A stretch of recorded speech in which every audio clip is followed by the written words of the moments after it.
Pleased to have with us on the dais student athletes, University of Michigan.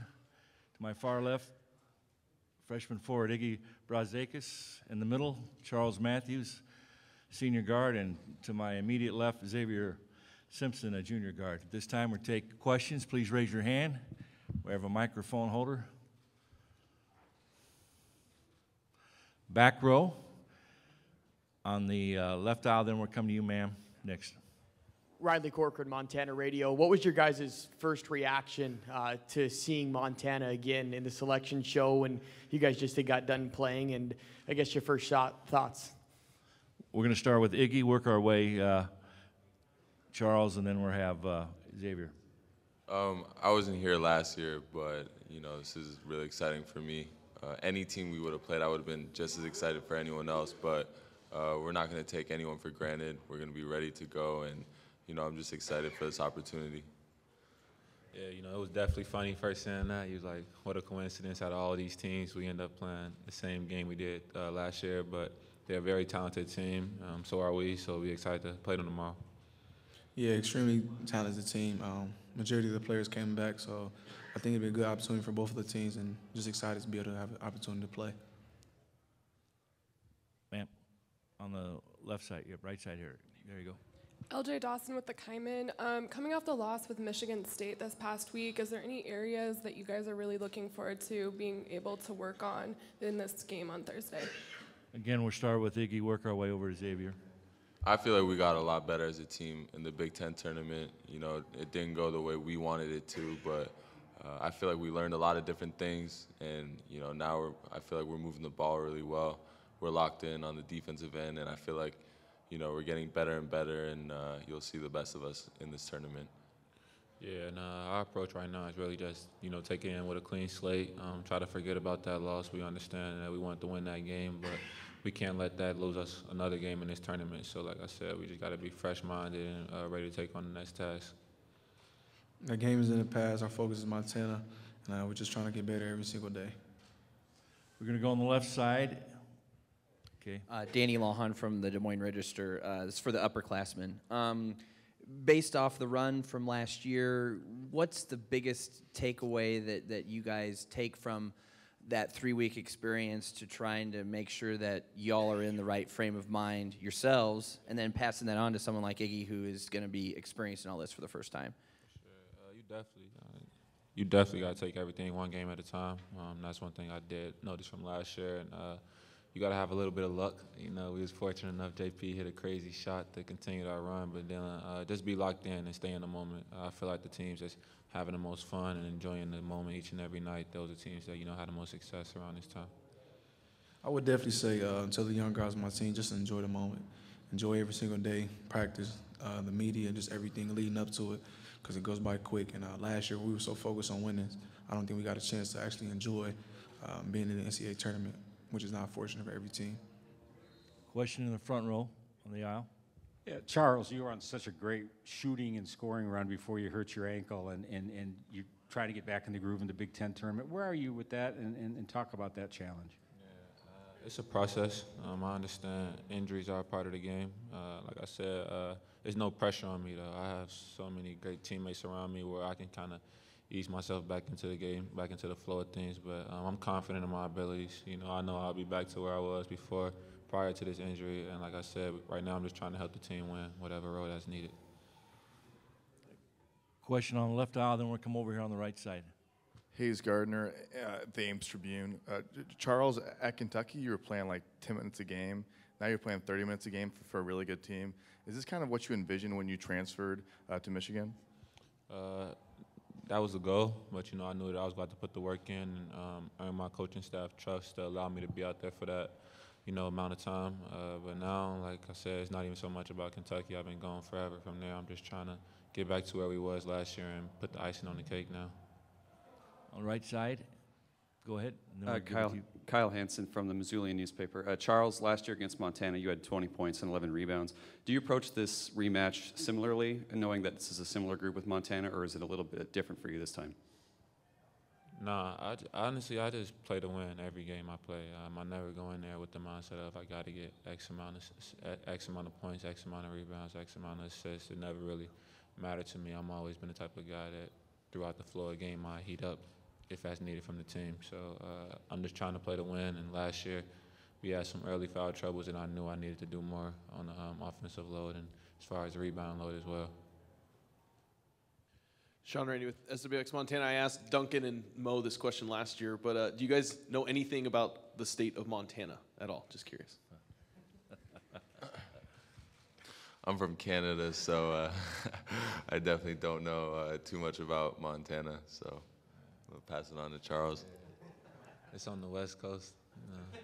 No. I don't. Okay, we're going to stay on the right side. She had a question. So Montana runs a pretty heavy guard offense, and they're also a lot shorter than you guys. Is that going to change the way you play, or is there anything that you're excited to change when you face them Thursday?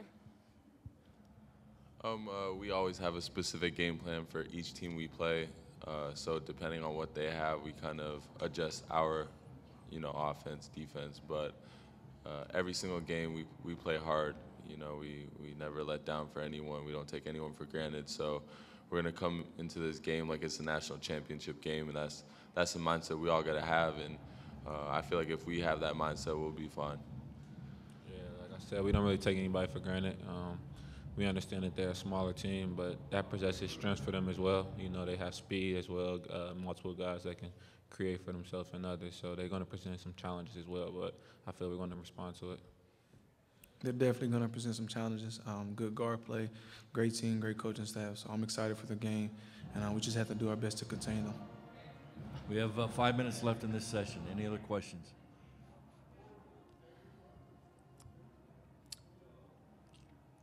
If we don't have any other questions, we're going to dismiss you guys. Best of luck tomorrow. Thank you. Thank you. We'll have Coach Beilein here shortly.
Michigan locker room will be open until 4 p.m.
This time, we'd like to welcome to the dais Michigan head coach John Beilein. The Wolverines have been to the tournament nine times and coaches 12 seasons at Michigan, including 4 Sweet 16 appearances, 2 Final Fours. This will be the 24th NCAA tournament appearance in program history. Coach, welcome to Des Moines. Thank you very much, Mike. We're thrilled to be here. I just told Ward Manuel, our AD, I love being in these venues where it means a lot to Des Moines to have you have a tournament like this and so much interest coming into this area. So my first time here, looks like a wonderful place to live. Looks like we're going to have great excitement here, and you can guarantee that Michigan's excited to be part of this round of 60. I guess it will be 64 by the time we play. This time we'll open up for questions. Please raise your hand. We'll get a microphone holder to you. Front row, left side. Danny Lawhon, Des Moines Register. John, you know, the players will know that it's Montana again. Everybody's probably talked and asked about that already. But from a coach's perspective, you know, you've got to balance the confidence that you have in your guys with the fear of any complacency that they might have in a first-round game. Do you have any extra worries that you have to guard against, knowing that this is the same way that the road that went so well last year is starting again? How do you make sure that whole deja vu factor doesn't make your players complacent? Well, I hope it doesn't go the way it did last year. They're ahead of us 10-0 to start the game, and they have virtually everybody back. I mean, they're missing 2 of their big guys, and I don't know if Aycock is going to play. We hear he might.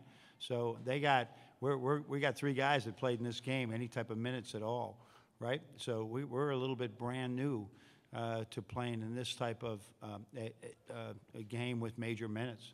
So, no, our guys, they know Montana is even better than they were last year. And like we say, we're up by 3 at half, and we're very fortunate to win by 13 points. So it wasn't some 30, 40-point game. They're a good team. Every team playing the tournament is champion. And now with the way they have played without their big guy out, it really presents problems for a lot of high major teams because they're going to be able to spread you out with all guards. And that can really work really well. Going to go to the right side.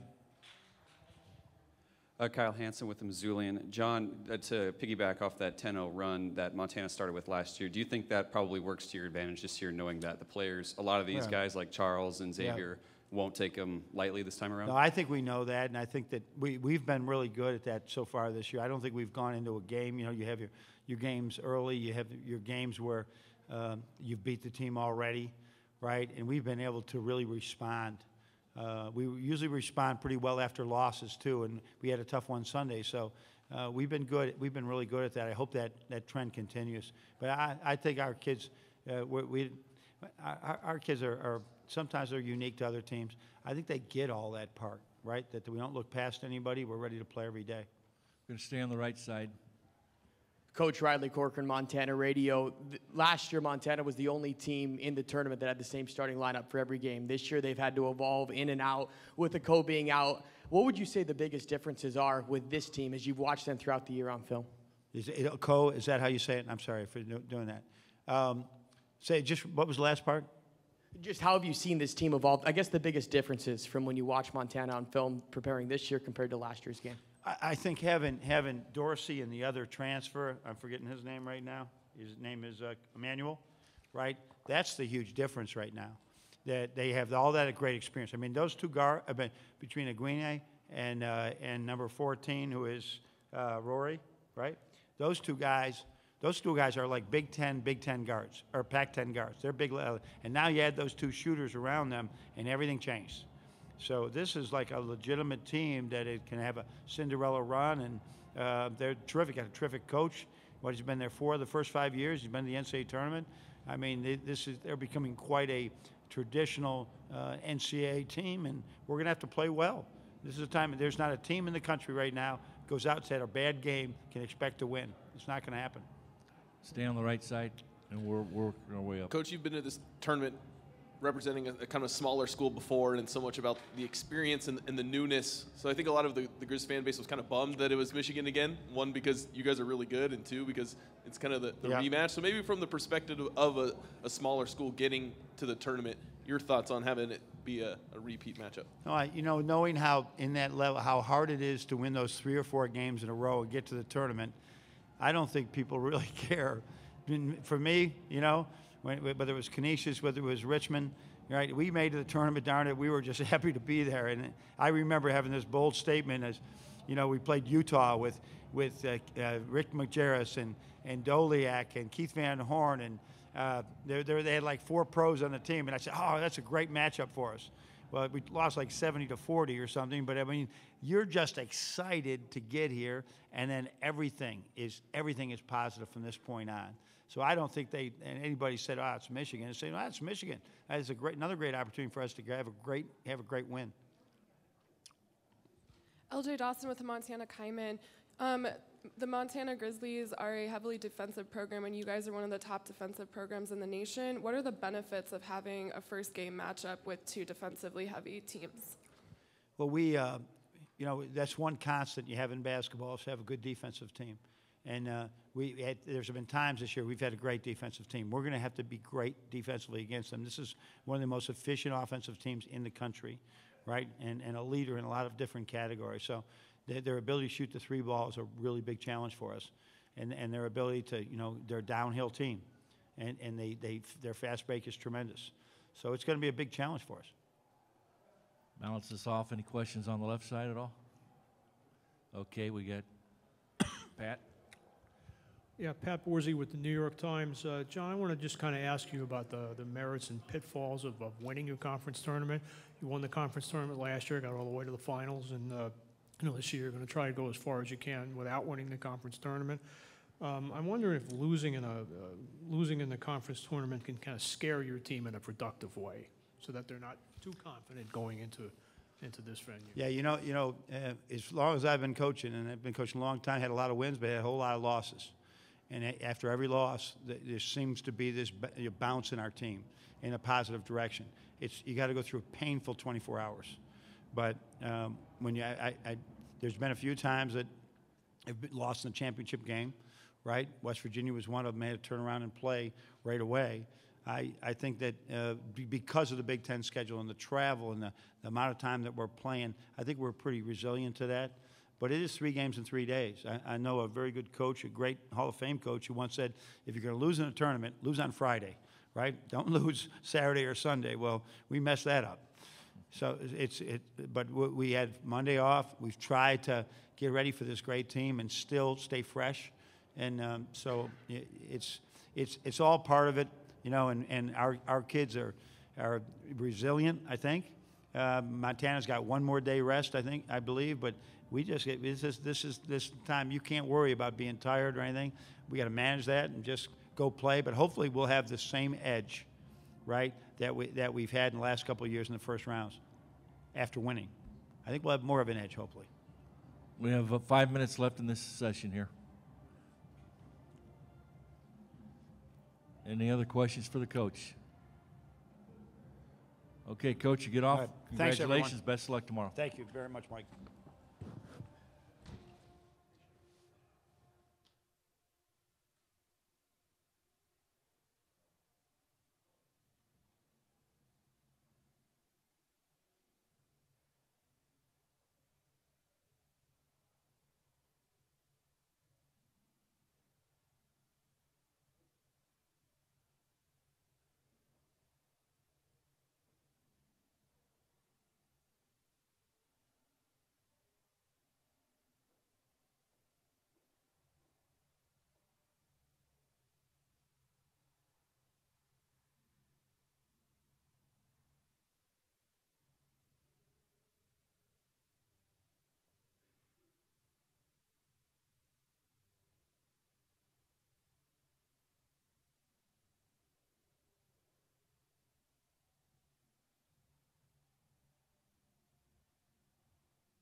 Our next session will start at 4:15 with Florida.